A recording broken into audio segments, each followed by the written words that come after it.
ആരോഗ്യമുള്ള ചെറുപ്പക്കാരൻ അനീതിയായി എവിടെങ്കിലും എന്തെങ്കിലുമൊക്കെ കാണുമ്പോ ഒരുപക്ഷെ തുള്ളിപ്പോകാൻ സാധ്യതയുണ്ട്. നമ്മൾ തുള്ളരുത്.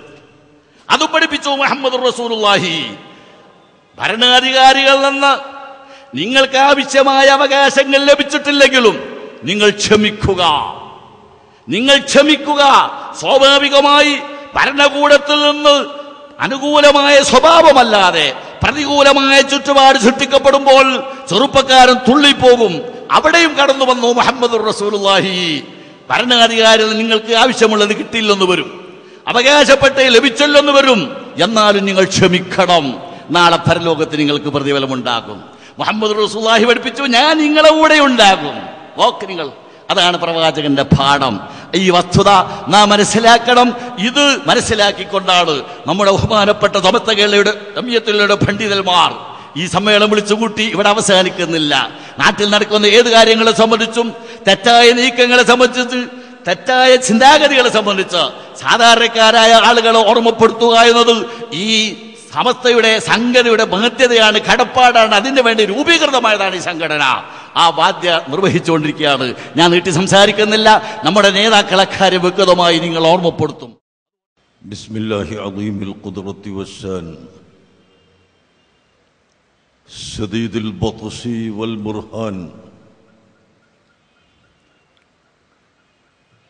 ഹാഫിദുദ് ദീൻ വൽ ഖുർആൻ ബിസ്മില്ലാഹി മാ ശാ അല്ലാഹു കാൻ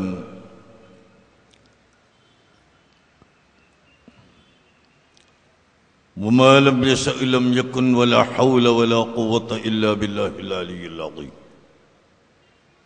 الحمد لله الحمد لله الذي هدانا لهذا وما كنا لنهتدي لولا أن هدانا الله.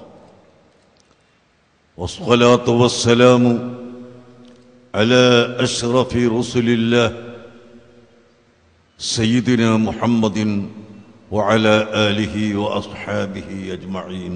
أما بعد، أعوذ بالله من الشيطان الرجيم. بسم الله الرحمن الرحيم.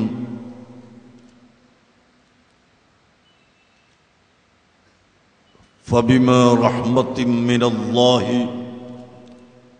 لنت لهم ولو كنت فظا غليظ القلب لانفضوا من حولك.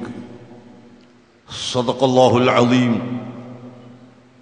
وصدق وبلغ رسوله النبي الكريم ونحن على ذلك من الشاهدين الشاكرين والحمد لله رب العالمين.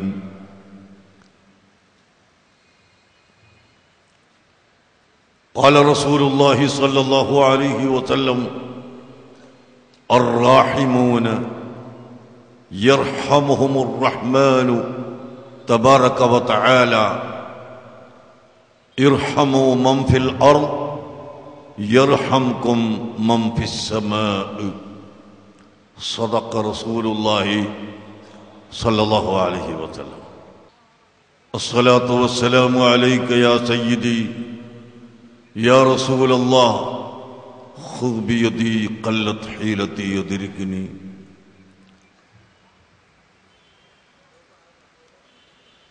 ഏറ്റവും ബഹുമാനമുള്ള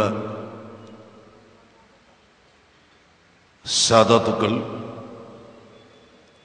പണ്ഡിതർ, പ്രിയപ്പെട്ട മുതഅല്ലിമുകൾ, സുന്നത്ത് ജമാഅത്തിന്റെ പ്രവർത്തകർ, സഹോദരങ്ങൾ, സുഹൃത്തുക്കൾ, ഇന്ത്യ മഹാരാജ്യത്തിൻ്റെ പൈതൃകവും ഇന്ത്യ രാജ്യത്തിൻ്റെ സവിശേഷതയും യഥാർത്ഥത്തിൽ നാനാത്വത്തിൽ ഏകത്വം എന്ന് പറയുന്ന സംവിധാനമാണ് ഇന്ത്യയെപ്പോലെ എണ്ണമില്ലാത്ത മതങ്ങളും ജാതികളും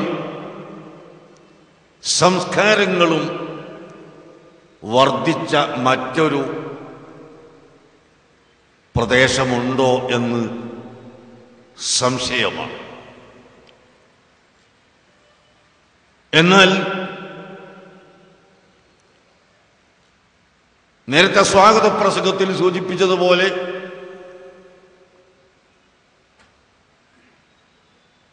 കൊടും ഭീകരതയും തീവ്രതയുമെല്ലാം ഈ രാജ്യത്ത് നടന്നിട്ടുണ്ട്, പലപ്പോഴും നടന്നിട്ടുണ്ട്. എന്നാൽ ഇന്ന് അടുക്കള മുതൽ പാർലമെന്റ് വരെ, പഞ്ചായത്ത് ഓഫീസുകളിലും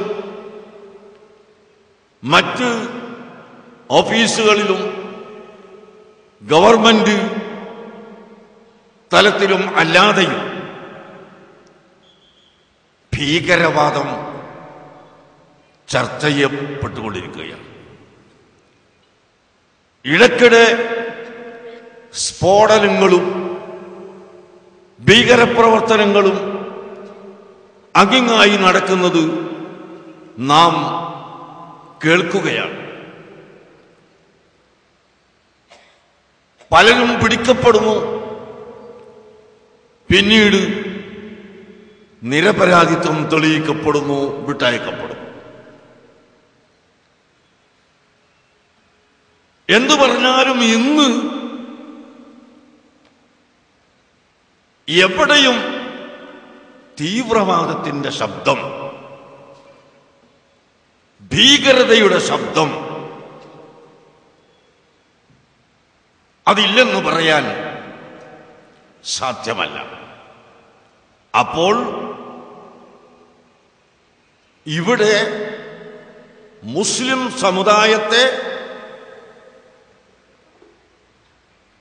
പരിശുദ്ധ ദീനിന്റെ ചട്ടക്കൂട്ടിൽ വളർത്തുന്നതിന് വേണ്ടി സ്ഥാപിതമായ സമത്വ കേരള ജമിയത്തുൽ ഉലമയുടെ നയം പണ്ടൊക്കെ പ്രഖ്യാപിച്ചതാണെങ്കിലും ഒന്നുകൂടി ആവർത്തിച്ച് പ്രഖ്യാപിക്കപ്പെടുക. ഭീകരവാദത്തെ സംബന്ധിച്ച് സമത്വ കേരള ജമിയത്തുൽ ഉലമയുടെ നയം എന്താണ്? തീവ്രവാദം സമത്വയുടെ നയമെന്ത്? ഇത് വ്യക്തമാക്കൽ അനിവാര്യമാണ്.